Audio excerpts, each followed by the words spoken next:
welcome to the Addicted to Success podcast. I'm your host, Joel Brown, and today I am with the legendary Mr. Rehab Time himself, the incredible motivational speaker, man of God, and the man that you cannot hide from on Facebook or YouTube. His videos are absolutely everywhere. This is Trent Shelton. Trent, welcome to the Addicted to Success podcast. Man, thanks for having me, Joel, man. You know, it's an honor to be on here. I know you've had some great guys come on here and great people. So to be considered in that category with Addicted to Success, man, I'm truly honored to be here, man. So thanks for having me. Thank you, brother. Thank you. Yeah, like I said, it's hard to escape your videos. You're all over the place right now. I love the topics that you talk about. And you know, that's a lot of motivational content that is coming up right now. There's a lot scattered throughout your Instagram pages and Facebook. But what I love is that you really hit it in the heart. You really go straight to the core. It's not about the fluffy motivation.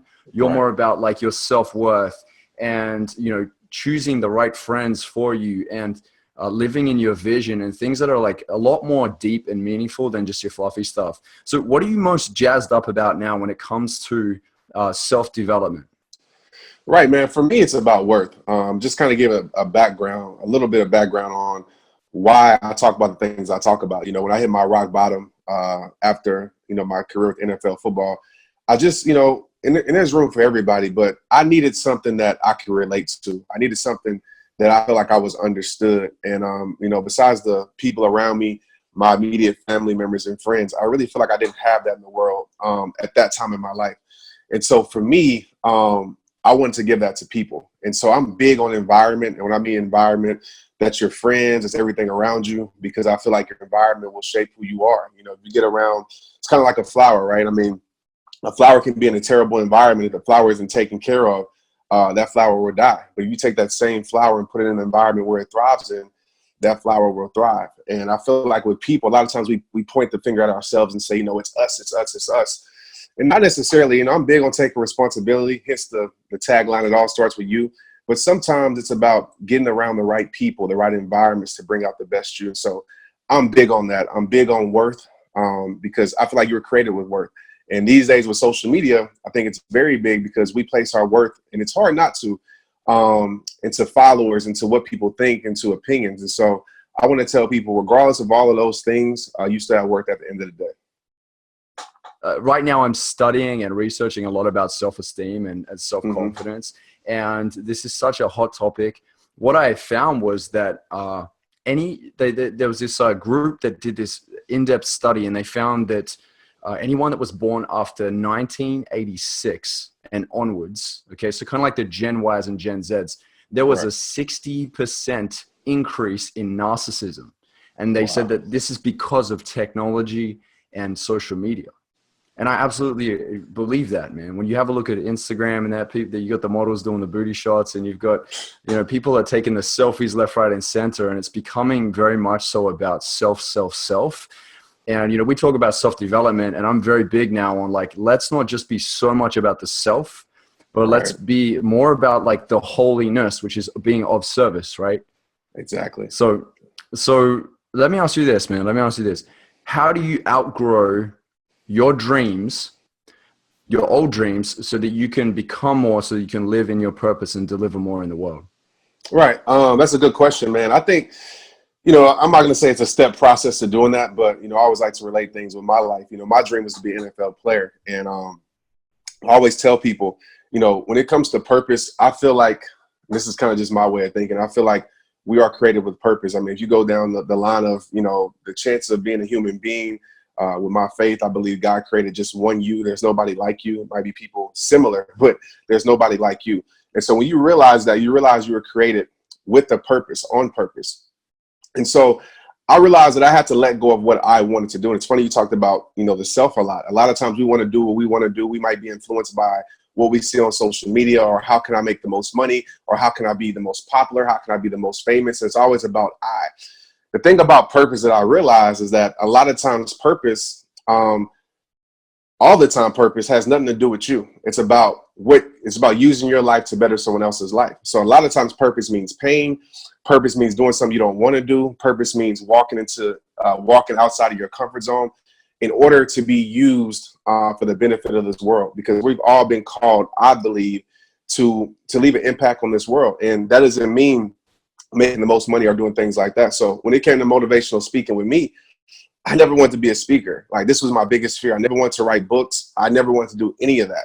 But I came into a situation where I had a friend who truly believed in me, and just by talking to me says, man, the world needs to hear you. Come to my church, speak.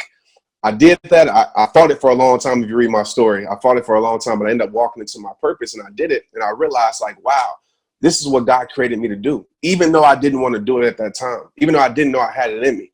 And so it takes, and this is hard, it takes a lot about letting go of self. And that's hard because a lot of times we're preached to a lot that, you know, create the life that you want, create the life that you want. And I'm all for, you know, putting your best into doing what you can do to make the best you. I'm all for that. But sometimes it's about living the life that God has created for you. And that's a process and a journey in finding that. Hey, that's amazing. That's absolutely amazing. I'm a big believer in God too, man. I walk in faith, and this has been one of the biggest things. You know, I've been exposed to a lot of the high level successes, a lot of money. I've been around super rich people. I'm sure you have too. And it's like, it's really interesting when you ask these really deep questions to these people. When you ask, you know, so what happens when you die? Like, why are you really here? And it's like, boom, man, because so many people are they talk about being in the now, I guess. And a lot of it is like the shorter term thinking. It's like, maybe, oh yeah, I'll work that out as it gets, you know, closer to the end of my life. But it's like, well, what if it's like, you should have been doing it now? What if it's too late? Man, I always tell people, man, I mean, even, you know, my mom, you know, is having a battle right now with cancer, and it just came out of nowhere. And I say, you know, your life can change like that. And I tell people all the time, man, it's like, what we think is forever, and whether it's like we have forever with our kids, we're forever with our spouse, what we think is forever could end tomorrow. And so I live by this rule. I call it and it really should be 24 hours, but I call it the 7-day rule. I said, if I had, anytime I'm just too wrapped into, you know, just focusing on making a living, that, you know, sometimes we can do that. We can be working so hard to make a living that we forget to live. So anytime I get into that mode, I back up and I say, if I had 7 days to live, right? 7 days to live, what would matter? Who would matter? How would I spend my life? What would I want to leave? And I think that can put you in the right perspective about life, you know, because like you said, man, I've never met anybody that's been on a deathbed that says, you know, I want, you know, more of things for myself. You know, it's always time. You know, I should have gave more to the world. I should have gave more to the people I love. Time is limited. You know, time is the most valuable thing we have. So just make sure you're giving something to the world that will last longer than you. You know, that's just how I feel about life. Yeah, you had a quote that was circulating not long ago. You said, "Dear God, remove all the confusion from my life so I can make room for my peace." And, you know, I absolutely believe that, man. I think that sometimes we can get distracted.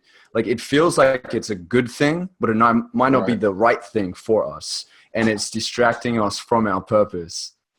Man, so, that's on point, man. Joel, I mean, you got to think about it. I mean, I've been there. I'm sure you have too. I've been where I've had the accolades, you know, whether it's money and all this. And I'm not saying you can't have these things in your life, but these things aren't things that's going to bring you peace at the end of the day. I always say protect your peace. And I realized that, man, when I was quote unquote on top of the world, I was the most emptiest inside of my life, period. I was on top of the world to everybody else, but my world was gone, you know, inside of myself, inside of my soul. My peace wasn't there. And so I tell God, man, to remove anything, confusion, anything that keeps me from my peace. And sometimes it's letting go of things that you don't want to let go of. You know, sometimes it's friends, sometimes it's dreams, but I'm all about peace. That's what we all want at the end of the day. You know, some people think money can buy you peace. Some people think a relationship can give you peace. We all just want peace to know that everything's going to be all right. Yeah, man. I had this experience where, you know, I gave God the chance, and I asked, you know, I said, "Dear Heavenly Father, please remove anything that's not meant to be here in me and fill me with the Holy Spirit." And like the feeling I had is like, it's crazy, man, to explain it, but like my values shifted in the space of like a day to 2 days. And I saw the world in such a different way. And the things that used to be so important to me, I look at it now and I feel like it's surface level. But I believe like the path to God is so narrow, but it's very deep. and it That's right. demands a lot from you, and there's a lot of responsibility around that. And yeah, man, it's just really cool to connect with someone like you, and just to hear your journey, because I feel like there's so many people out there that are experiencing that, but they feel like they're in that alone, and it can be hard at Yeah. times. Yeah. Yeah. I definitely can relate to that, man. You know, any journey. I actually have a spoken word coming maybe next week that I'll talk about the journey. And my first line is, just because the path is lonely doesn't mean the path is wrong. And a lot of times we think that, you know, we think the path is lonely. People are leaving. The path isn't right. It's full of ups and downs. It's full of pain, obstacles. You know, that's usually the path that you're supposed to be on. And it sucks. You know, it's not fun, but you have to go through that in order to find out who God created you to be. And like you said, you start to lose the desires of the things you used to want to have, because you realize those things can't fulfill you. Those are temporary fulfillment. You know, you're always going to want more followers, more numbers, more money, you know, more and more and more and more. Once you get it, you can set goals, and it's great. You know, it's great to grow. I always say, you know, numbers to me on social media just shows the growth, shows my purpose is reaching people, but I'll never put my value in that, because you'll always be depressed, because you'll never reach what you want to reach. You know, it's always another level, another level. And so I just learned to just, like you said, stick to my values and stick to my purpose, and say, you know, wherever God takes this, wherever he wants it to go, you know, I'm putting on my seatbelt, and I'm going to enjoy the ride for sure. Strapping up, man. Strapping up. Yeah, for sure. Nice. Yeah, we definitely live in a significance-driven society right now. Yeah, I Very much coach a so. lot of people in branding and marketing, because, you know, with Addicted to Success, we reached over 120 million something views and all that. And what's really interesting is I was coaching someone not long ago, and he was saying, I want to have 1,000 likes on my pictures. And I was like, well, what do you get out of that, right? And he's like, oh, it means that I have engagement and so on. And I said, but and he's like a coach and a speaker. And I said, well, wouldn't it be more beneficial if you put up a picture and only had 200 likes, but you had 10 people that bought your book, and, you know, 30 people that came to your event? Like, what result are you chasing that's after that picture? Because people are measuring the wrong thing nowadays, man. Man, that's it, man. That's branding social media 101, man. Because I would, like you said, I would say, when you get 1,000 likes, then what? Then 1,000 likes is going to be a point where it's not enough, right? Then I need 2,000 likes. Then you get, I need 3,000 likes. And now when you hit 3,000, now the 1,000 is not enough for you that you once loved. You know, I tell people all the time in my videos, I remember when it was like, you know, 50 people watching my video. And even in that, you know, if I did it for numbers, and we can all get to the point where we pay attention that we're human beings, but I always have to remind myself why I started. It was never about numbers, because if I started it for numbers, numbers told me that this wasn't my purpose. You know, when I started speaking, I'm sure you can attest to this too, wasn't nobody there. You know, wasn't nobody watching videos, but I always focused on impact over numbers. And like you said, I said the exact same thing to people. I say, you know, there's people out there with, you know, 2 million followers, right? And they're not really impacting anybody. You know, look at their comments. Nobody's really, lives are being changed, but there might be a person that has 200 followers that's impacting all 200. The engagement is there. You know, people are being helped. You know, they're interacting with people. Who's making a bigger impact? The person with 200. And so you got to focus on impact, not numbers. Yeah. Dude, how do you really audit your circle and narrow down on who you are going to spend more time with when it comes to your friends and relationships? Because I feel like this is a huge topic. Like, a lot of people are in toxic relationships right now. For sure. That's a good question, man. For me, they definitely have to bring something to my life. And that could be, I'll paint it like this. It's kind of like my videos, are there your friends that did really well, you know? And I asked a lot of questions to people. I say, you know, if all you had to offer was friendship, who would still be in your life? And that's a question I ask myself a lot. You know, you don't have to bring the things that I bring to you, because, you know, maybe I have a bigger platform, or maybe you have something more than me, but you just have to be pouring something into my life. Because if I'm always giving, and the person not giving me anything, whether it's prayer, whether it's support, whether it's whatever I might need at that time, then I'm going to feel empty. And so I always just sit back and realize that and say, you know what, if this person leaves my life, what would I really be losing? And if I feel like that I would be losing a lot, but them not being there, then I want that person around. If I feel like I wouldn't lose nothing, I actually might gain more peace, you know, gain more whatever, less drama in my life, then I want those people around. So my values are a big system that I use when it comes to like people around me, because if the values are different, relationships or friendships, then it's not going to work, especially the core values. Now, if you believe in something different than I believe in, and eventually we're going to butt heads. If you believe that, your priority is turning up all the time, and that's not my priority, you're always going to be turning up. I'm like, why are you doing that? You're going to say, oh, you're not fun anymore. And that's what happened with my NFL career once I left that. I lost a lot of friends. And I always say when my circle got smaller, my vision got clearer. But I lost a lot of those friends because my friends, and no, they're just that and it's nothing against them, they're not bad people. They were just at that point in their life where I was like, I don't want to do that no more. And they thought, well, you're doing that? You're going to start speaking and helping people? Like, you're corny. Like, why are you going to do that? Like, are you going to leave this lifestyle? And they didn't understand it. And so for me, it's definitely about values, and it's definitely about reciprocation. I want to be able to give to you, you give to me, and we work together. And our visions don't have to be directly aligned, but they have to be similar. They have to be similar. So the question I would ask the listeners right now is, the one is, if all you have to offer is friendship, who would still be in your life? And if you took away the benefits that somebody gets from your life, right? If you took away those benefits, would they still be there? Would their loyalty still be there? Because sometimes when you stop doing for somebody so much, they'll stop being there for you. And I've seen that, I wouldn't say thousands of times, but I've seen that multiple times in my life and people's life around me.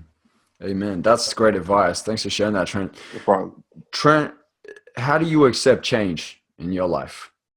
What's been your experience around that? Because that's hard sometimes. It feels like you got to surrender, and there's a lot of that uncertainty and unknown that creeps in, right? Right. It's difficult. But one of the things that I do is I always look back over my life, and I realize that change is going to happen. Change is necessary for growth. And I'm big on perspective. That's one of the things that I talk about all the time. Either your perspective can be your power or your prison. And for so long in my life, my perspective was my prison. And so, when I lost football, when that change happened, man, I lost my life. I lost myself. I lost everything. But I realized in that moment, that was just a chapter of my life, not the whole story. And I realized in that moment that my greatest disappointment led me to my biggest rescue in my life. And so I go with it, man. I look for the best in it. I always ask myself, this is a question that I can share with you guys. I actually talked about this on my stories the other day. One thing that's helped me with change, I ask myself this. Instead of going from, why is this happening to me? This isn't fair. I changed that question to, how is this growing my life? And so that's how I look at any change, any situation that's going on. I don't look at the negative. And it's a very, I guess, positive-minded thinking point of view that somebody might say, that's just too positive. Your perspective is always in your control. And so I look at it and say, how is this growing my life? How is this making me better? What is God trying to teach me? What's going on? How can I get us out of this, not only to help myself, but to help other people? And so I stay a student in life throughout change and throughout everything. And I think when you look at it like that, when you realize that change is necessary for you to push you into another direction, even losses. I mean, even brick walls and challenges. When I hit these challenges in life, and I'm like, man, why did this happen? I realized that, or these detours, I realized that even though I didn't want to take the detour, it sucked. But those detours led me to better ideas, better friendships, better connections. And so, you gotta go with it. No path is straight. It's gonna be a lot of ups and downs, a roller coaster life, but roller coasters are fun. So just enjoy the ride with it, man. Yeah, that's right. Who do you find inspiration in? Outside of the obvious, definitely my relationship with God, man. Definitely my family, people around me. But outside of those, man, this is going to seem like I don't know if this is typical answer. It might not be typical. It might be very untypical. But I find inspiration in literally everything and everybody. And so I don't care if you are the top motivational speaker in the world, the top pastor in the world. I don't care if you're somebody on the street corner. Everybody has a story. Everybody's been through something different. Everybody has something that you can learn from. And so one of the biggest qualities that I like to take pride in is that I feel like I'm a great listener. It's funny because I don't really talk much, and people, it's very ironic because, people see the videos and they're like, they expect me to be super outgoing. I'm a big time introvert, not because I'm shy to talk, but I've learned through my life that listening has helped me so much. And so I listen so much. So when I get in front of something I'm passionate about, I talk so much. Right. And so I think being a great listener is one of the best traits you can have. And that's what I do, man. I listen to people's stories online. I listen to my supporters. I listen to motivational speakers, wherever, man. I'm just a student of life. And those are my big inspirations, man, life in general.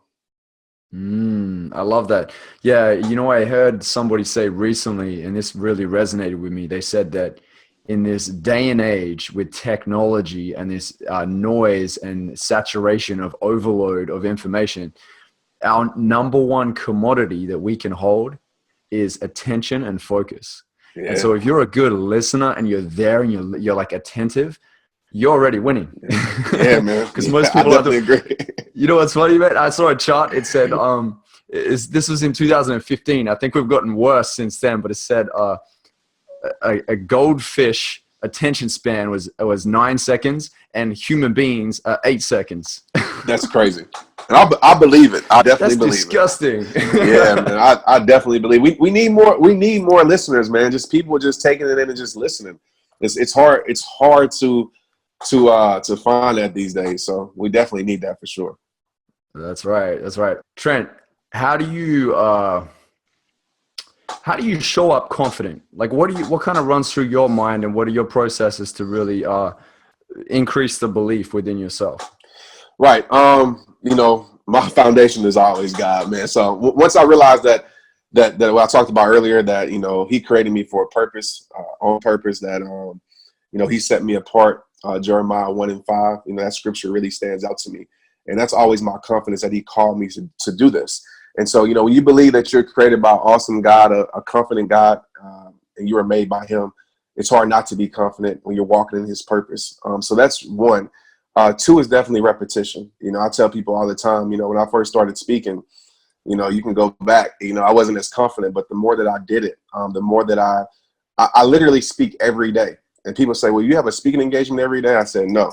Like, you can catch me driving down the street in my car. People probably look at me crazy, like, what is that guy talking about? I wake up in the morning. If I have something on my heart, I speak it. I speak it out loud. And so every single day, I'm picturing myself impacting a life or inspiring somebody. So when you actually show up, I learned it from football, you know, when you actually show up, my coach used to tell me this in football since I was in high school. He said, play the game in your head the night before, right? He said, the play that we're going to call for you, run that play over and over and over and over the night before. And I would do that. And usually when I got in the game, I felt like I've been there before. And so when it comes to speaking, when it comes to getting in front of the camera, when it comes to anything, I tell people all the time, I'm not nervous necessarily. Like, I have nerves because I'm excited, but I'm not nervous to the point where I don't want to do it because of fear, because I've already been here before. I've been here thousands of times in my mind before I ever showed up.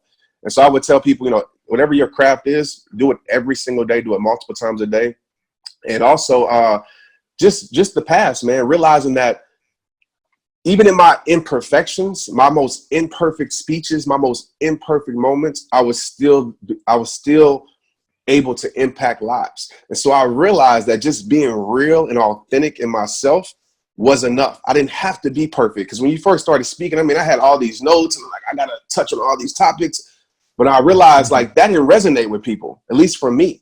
And when I realized just me being myself, when I would lose track of my words, whatever still impacted lives, it took the pressure off. I realized that I didn't have to be the perfect me to impact the life. Only thing I have to do is be me, period, and show up and speak my story, speak my truth, and God was going to handle the rest. And so that's where my speaking style comes from, honestly, just the straight from the heart, real talk, because I feel like people need real, you know, they don't need perfection. They just need real and authentic and transparency, you know, because your transparency can lead to someone else's transformation. So just be transparent, and you'll realize that you don't have to be perfect, you know, to impact anything.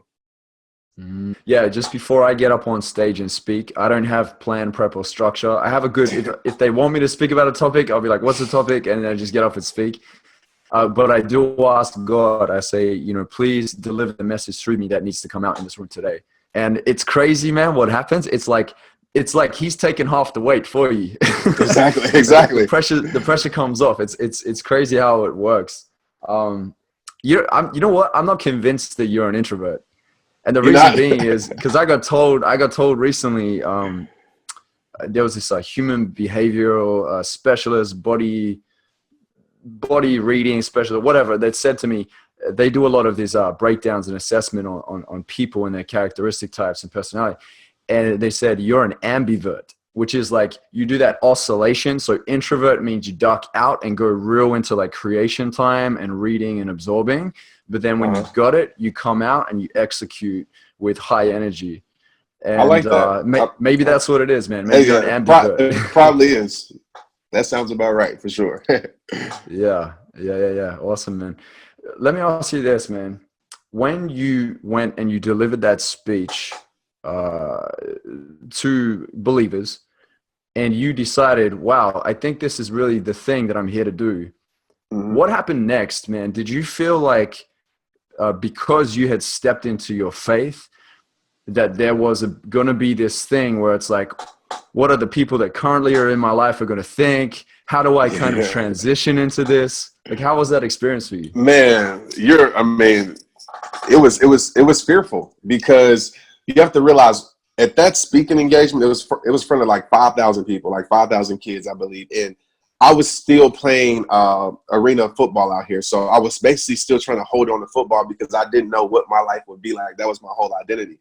And so after I got off the stage, and the speech was only like 5 minutes, like it wasn't long, but you know, when you first started speaking, 5 minutes seems like an hour. So I got off the stage and I told myself that I'm through with football. And that was very scary, because in my mind, I painted a picture that people only love me because of my athletic ability. Like, that's it, which was some was true, but for the majority of people in my life, that was far from true. So I told God, it's funny how we tell God stuff. I said, you know what? I'm going to make a deal with you. If you really want me to, it's so funny. If you really want me not to play football, you got to go 3 for 3. And so I had to make 3 calls, right? And I said, you go 3 for 3 in these calls, I'll leave football alone, because I know it's you. So the first person I called was my coach. And I told him that, you know, I wasn't coming to New Orleans because I was supposed to be there the next day. He was like, why? And I was like, you know, I just don't want to play football no more. I'm going to speak, you know, rehab time, blah, blah, blah. And he was like, good luck with that. And he hung up. Like, he didn't even wait for me to say anything. He like hung up in my face pretty much. So I'm like, okay, well, that's 0 for 1. Right. And so I called my friends, a few friends, and some friends understood, kind of. They didn't really get it, but they were still supporting. I had some friends that were like, you're crazy. Like, you don't even like to speak like all the time, you know, but why would you do that? Like, and they was like, you're stupid, pretty much. So that was like 0 for 2. And then I had to call my parents, and I was very scared to call my parents because, you know, my parents took so much pride in me playing sports, but my parents are supportive all around. But, you know, my dad would be like, hey, my son playing the NFL. So I was like, man, like, they're going to like not really accept this. I called them, make a long story short. They accepted it. You know, my mom at first was like, well, what are you going to do? And I was like, rehab time. She's like, well, you have bills to pay. And I was like, I know, you have all these things and that's your source of income, like football. Like, what are you going to do? And I was like, Mom, it's God speaking to me. And we had a little conversation. I'm not going to get into it. It's too long. But after the conversation, she's like, yes, that's God speaking to you. So let go. And so that's all that I needed. And it's funny how God works, that I just needed that one confirmation to say, okay, this is it. And from that moment, I'll tell you this. I had already started making like rehabish videos. What I mean by that is I was still in the fence trying to figure it out. I was living this lifestyle, but I was transitioning, you know, and I made a video called Know Your Circle. You're perfect for the heart that's meant to love you. And went on the video. Within those next few months, those videos went viral. And that's what really started like my elevation with rehab time. So it took me letting go of something that I really didn't want to let go of, but I knew it wasn't good for my life, to walk into this. And it's not going to be like that for everybody, you know, but you have to let go of what God is telling you to let go of. I really feel like that in order for him to really work in your life. It's like if you're holding on to whatever it is, like how can God put in your hands what he needs to put in until you actually let go and open up your hands so he can give you what you need for your life. And that's how rehab time took off, man. And it's amazing. And from there, it just kept growing and growing and growing. That's why I always say, man, it's all God. Like, it's nothing special about me. It's something special about the God that I serve. The only thing special about me is that I accepted the purpose that he had for my life, which we all can do, you know? Yeah. Amen, man. Oh, dude, thanks for sharing that. That's a really powerful story. Yeah. He works in incredible ways, and he does. He really is like, okay, you want this? There's a sacrifice that's in order. Exactly. And sometimes it's like, it's the identity that we built around this whole thing. And then it's like letting it go there's that kind of that mourning to it, but it's like trusting and believing that there's something better. I actually put up a quote the other day. that I made, and it like people are going crazy and sharing it everywhere. Sometimes it feels like life won't give you what you want. That's because God knows what you need, and He's waiting on you to be ready to receive. That's right, And man. I feel like that's where you're at, man. Or that's where you were at. And it's crazy that it went viral after those videos. I love that, man. Just to add this, man, like, because I really want people out there to see this, because some people think, like, since it went viral, my life changed. I still had super sacrifices to make. I mean, I had to start training people, you know, to make ends meet. I made a big, and I don't want people just to go jump off the bridge and quit their job. I always say, make sure some water is under there before you jump off the bridge, you know. But I had to make sacrifices. I had to really almost embarrass myself. I was working at 24-hour fitness, and you know, for me, that was kind of like, man, I didn't feel like I was above that. But an NFL guy now training at 24-hour fitness. But I said, you know what? This is what I have to do. And those sacrifices helped me build my platform. I was able to train people. I was able to give rehab to them, give them shirts. And so this thing that people see now didn't happen overnight, of course. But a lot of people see and say, you know what? I want to do that because it's successful for Trent or successful for Joel. So they tried and it doesn't happen overnight, whatever it may be. It took a lot of sleepless nights, a lot of nights in order for this to happen. And I always tell people, though, if you keep grinding, if you keep your faith, overnight, everything can change. And in that process, maybe about 3 or 4 years ago, it actually became my life. You know, I had to let go of everything else because the demand was too high for me speaking. I had to focus on what I was focused on. And God allowed this to be my life, my source of living. And so just understand it's a lot of sacrifices that you have to make in order to, you know, really move towards the place that God wants you to be, especially when it comes in this field, for sure. Amazing, man. Well done, man. I gotta say, you know, you shared advice throughout this, and I've interviewed hundreds of successful people. Your Tony Robbins and your Gary Vaynerchuk's and a lot of people that are playing at a super high level. But really the advice of like, you know, you got to follow your dreams and the habits and these things that a lot of people share. I feel like the story, like that turning point in your life, like that part there is the really inspiring, like going through that breakthrough. That's the thing that I really want more of on the podcast. And I just love that you shared this, because there's the truth, man. And that's like, no one can take that experience away from you either. Like you get to own that, you get to share that with the world. And I'm sure it's going to reach, you know, many, many people. So well done. For sure, man. Well done on placing bets on yourself. Thank you, man. You know, I love to just, like you said, I mean, not everybody paints a picture of success to be pretty. And some people do share it, but success is a ugly process, and success is whatever you make it. You know, first of all, let me say that. But your journey is not a pretty process all the time. You know, it's gonna suck. It's gonna be hard. It's gonna be lonely. And those are things that I share. And even when you get to a place where, you know, I'm at, you know, or you're at, it's still not perfect. I mean, I still have my struggles. I still have my doubts at times. I still have my fears at times. But now I'm able to overcome those things because I've been through things in my past that I have overcome. I have a system of values, a system that I set in place to get me out of a certain mindset. So I want people to understand that it's not easy. You know, it's not going to be easy. This is life. I don't care what zip code you live in. You can live in the hood. You can live in, you know, the mansions. Storms come, period. You can't prevent storms, and storms will come into your life. It's all about how you deal with those storms and change your perspective towards that. So I definitely want to share that with people, because I think more people need to see that. Because sometimes you get to a point of success and you're like, this is hard, this is lonely. Like, they didn't say it would be like this. It's definitely like that. You know, you just have a system of values that you set in place to help you overcome those hard times. When you have that wisdom, right, that knowledge that's applied, when you have that 10-foot tall and bulletproof belief and the armor of God, I mean, that's like a, you know, right there, you're geared up to take on the world, man. So that's right. That's awesome, brother. You're doing big things. What's next for you? For sure. Next, what's like the next level for Trent Shelton? For sure.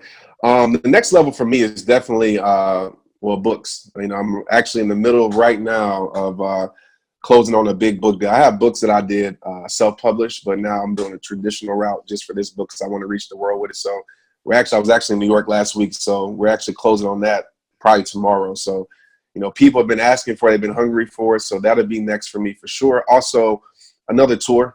We did a tour in 2015 called Under His Influence. It was 32 cities. Actually came out to Australia, Fiji, and it was incredible. So I took a year off, 2016, because my birth of my daughter. It was a promise I made to my family, my wife, then my son, that, I would be there for them. So that's another whole story when it comes to grinding. Make sure you're taking care of your world, people around you for sure.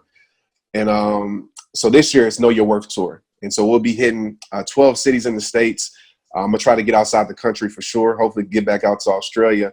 And it's, that's what's pretty much it, man. I have some online courses coming. I have more spoken words, more visuals, just a lot of stuff, man. And for me, it's just doing what I'm doing times 10. And I'm very particular about, and I don't want to say this wrong because I don't want people to take it wrong about not planning and their life is just crazy. And they say, well, Trent told me not to plan. But I'm very particular about planning my life to a T because I don't want to cut God out. So if I had it my way, I would definitely be doing more of what I'm doing, more speaking, more books and all these things, even getting to movies, hopefully, not necessarily myself, but producing. But who knows where God wants to take me. So I'm following his lead and, hopefully it takes me to a place where I'm needed most to impact more lives. Because if you asked me 10 years ago, would I be here with my plans? No way, But God has a way of bringing us to where he needs us to be. And so wherever he needs me to be, that's where I'm going to be at for sure. Absolutely love that, man. Big things ahead. It's only going to get bigger and better. That's just how it is. Yeah, for sure. That's amazing. Yeah, awesome stuff. So Trent, how can we find more of you and more of your content? Yeah, for sure. Any social site at Trent Shelton, I'll pop up. SoundCloud is something I'm really getting more involved in.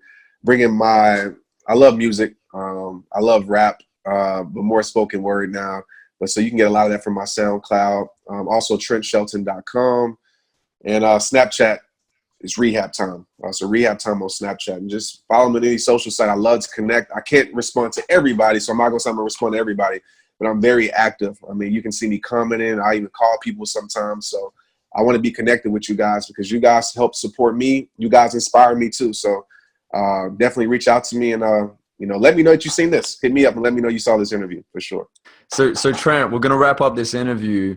And at the end of every interview, I always ask this question. The question is, if you were to deliver your last 30-second speech to the world, what would that last 30 seconds sound like? For sure. Wherever you're at in life, just keep moving forward. Realize that God has a purpose and a plan for you. And sometimes that plan doesn't make sense. Sometimes that plan makes you go through hard times, challenges, makes you question yourself, makes you question him. But as long as you keep moving forward in your journey, as long as you take care of your life, take care of yourself, take care of the people around you, everything will be all right. And just leave something here that lasts longer than you. When at the end of the day, you can't control a lot, but there's two things you are in control of, and that's what you give and what you accept. So never accept something that makes you feel less. Never accept something that doesn't go with your values, and always make sure you give love, period. Because love is the solution to this world. The more love we give, the better this place will be. But like I said in every single video, it all starts with you. It's rehab time. Let's get it.